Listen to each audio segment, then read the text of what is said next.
இது ஃபர்ஸ்ட் மலேசியாவின் செய்திகள் உங்களுக்காக.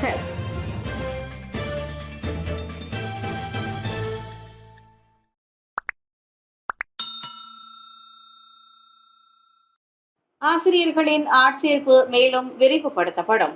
2024 ஆண்டு தொடங்கி ஆசிரியர் பயிற்சி இளங்கலை பட்ட படிப்பிற்கான PISMP திட்டத்தின் சேவைக்கு முந்தைய பயிற்சியை வழங்குவதற்கான ஆசிரியர்களின் ஆட்சேர்ப்பு மேலும் விரிவுபடுத்தப்படும். STPM, STAM மற்றும் மெட்ரிகுலேஷன் கல்வியை முடித்தவர்களுக்காக இத்திட்டத்திற்கான விண்ணப்பங்கள் நீட்டிக்கப்பட்டுள்ளன. கல்வி அமைச்சு நிதி உதவி அளிக்கும் திட்டங்களுக்கு அதிகமான விண்ணப்பங்களை வரவேற்கும் ஒரு முயற்சியாக இந்த விரிவாக்கம் மேற்கொள்ளப்படுவதாக நேற்று வெளியிட்ட ஒரு அறிக்கையில் அவ்வமைச்சு குறிப்பிட்டுள்ளது. ஆசிரியர்களாக ஆர்வமுள்ள மேலும் அதிகமானோருக்கு அதற்கான வாய்ப்பை ஏற்படுத்த இந்த PISMP திட்டத்தின் விரிவாக்கம் வழிவகுக்கும். அது மட்டுமின்றி சிறந்த தேர்ச்சி பெற்றவர்கள் இத்திட்டத்தில் பங்கேற்க தேர்ந்தெடுக்கப்படுவதையும் இதன் வழி உறுதி செய்ய முடியும். இம்முயற்சி ஆசிரியர் பற்றாக்குறை பிரச்சனையை களைவதற்கான கல்வி அமைச்சின் உறுதியை நிரூபிப்பதோடு தேசிய கல்வி சீர்திருத்தத்திற்கு பங்களிக்கக்கூடிய சிறந்த தரத்தையும் உறுதி செய்வதாக அவ்வறிக்கையில் குறிப்பிடப்பட்டுள்ளது. அடிலான் கட்சியின் வங்கி கணக்கில் கோடிக்கணக்கான பணமா? கிளந்தான் மற்றும் தெலங்கானாவிற்கான உரிம தொகையில் கோடிக்கணக்கான பணம் அடிலான் கட்சியின் வங்கி கணக்கில் அனுப்பப்பட்டதாக கூறப்படும் குற்றச்சாட்டுகளை அதன் தகவல் தொடர்பு தலைவர் ஃபாமி ஃபட்சில் மறுத்திருக்கின்றார். ஒவ்வொரு முறையும் PKR மாநாடு நடைபெறும் போது கட்சியின் கணக்குகள் கணக்காய்வாளர்களால் சரிபார்க்கப்பட்டு முறையாக வெளியிடப்படும் என்று அவர் கூறினார். மோசமான மற்றும் அவதூறான போலி பதிவுகளை பதிவேற்றம் செய்யும் நபர்கள் இருக்கவே செய்கின்றனர் என்று அவர் தமது முகநூல் பதிவில் குறைப்பட்டுக் கொண்டார். மாநாடு நடைபெறும் ஒவ்வொரு முறையும் PKR கணக்குகள் வெளியிடப்படும் நிலையில் அவை அங்கீகரிக்கப்பட்ட கணக்காய்வாளர்களால் ஆராயப்படும் என்று அவர் குறிப்பிட்டார். குற்றம் சாட்டப்படுவதை போன்று கட்சியின் கணக்கில் எந்த தொகையும் இல்லை என்று அவர் கூறினார். இந்திய பெண் தொழில் முனைவோருக்கு மேலும் 5 கோடி ரிங்கிட் ஒதுக்கீடு.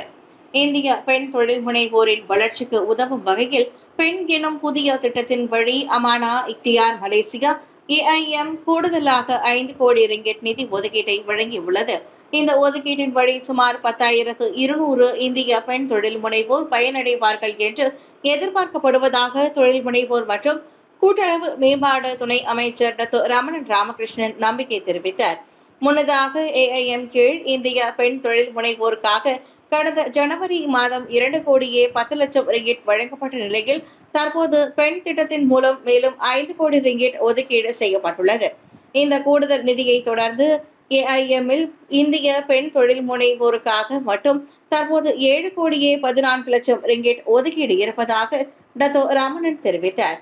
இந்நிதியின் வழி இந்திய பெண் தொழில் முனைவோர் தங்களின் வர்த்தகத்தை அடுத்த கட்டத்திற்கு கொண்டு செல்ல முடியும் என்று சுங்கைபுலோ நாடாளுமன்ற உறுப்பினருமான ரமணன் குறிப்பிட்டார். மாமன்னர் தம்பதியரின் வைசாக்கி சித்திரை புத்தாண்டு வாழ்த்துக்கள்.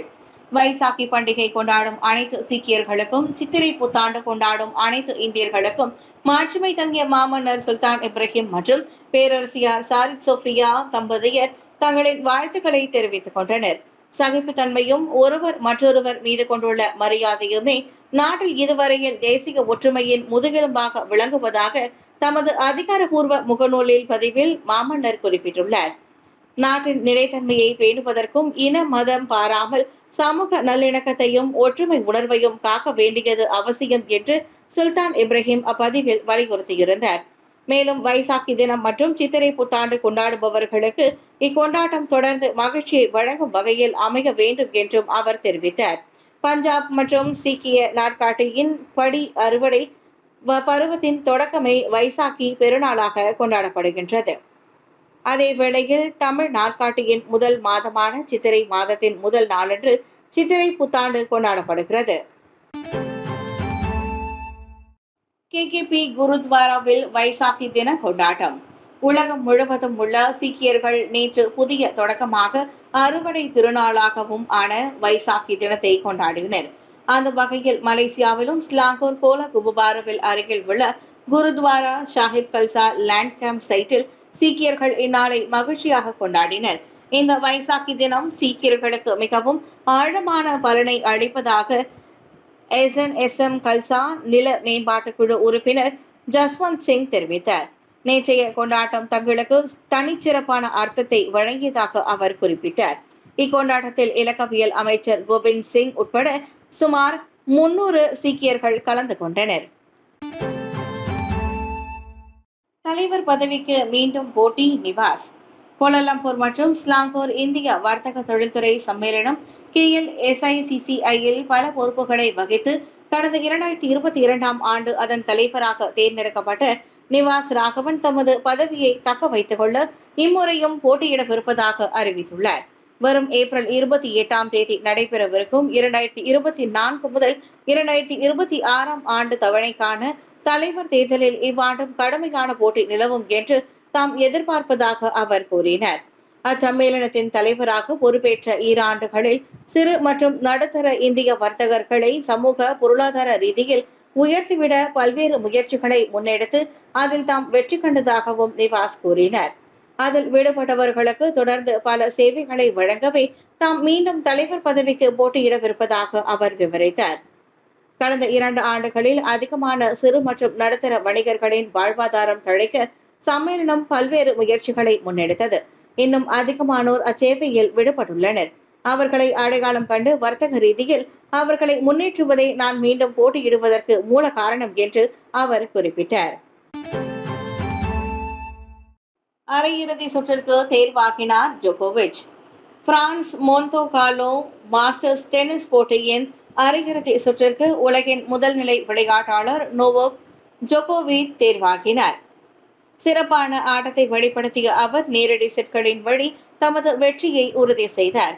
இத்தாலியை சேர்ந்த லாரென்சோ முசெட்டியை கடும் சவாலுடன் தோற்கடித்து நோவாக் ஜோகோவிச் காலிறுதிக்கு முன்னேறினார். இந்த காலிறுதி ஆட்டத்தில் ஆஸ்திரேலியாவின் அலெக்ஸ் டி மினாருடன் அவர் களம் கண்டார். அதில் 7-5, 6-4 என்ற நேரடி செட்களில் அலெக்ஸ் டி மினார் தோற்கடித்து ஜோகோவிச் அடுத்த சுற்றுக்கு முன்னேறினார். நேற்று நடைபெற்ற அரையிறுதியில் அவர் நார்வேயின் கேஸ்பர் ரூட்டுடன் மோதினார்.